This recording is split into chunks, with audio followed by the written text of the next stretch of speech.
Jasmin Trans qamoqda erkaklar bilan bir bo'limga joylashtirildi. Bu nima degani? Sedanachi milliy brendining tabiiy mahsuloti Prostamix 13 xil shifobaxsh giyohdan tayyorlangan. Immunitetni mustahkamlaydi. Ikkilamchi bepushtlikka yordam beradi. Prostata bezini sog'lomlashtiradi.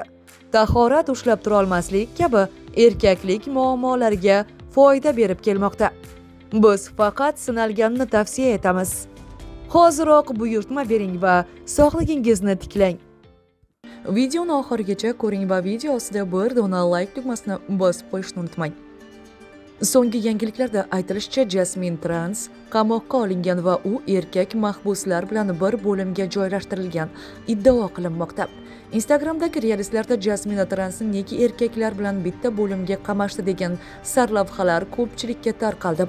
Ba'zi sahifalarda siz sevgan Jasmin Trans rasman qamaldi kabi postlar ham paydo bo'ldi.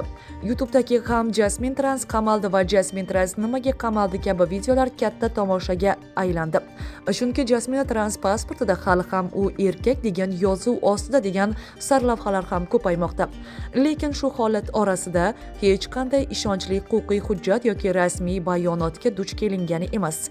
Bu iddaolar bilan birga ommaviy axborot vositalarida bu voqea yuzasidan tekshirishlar yo'q.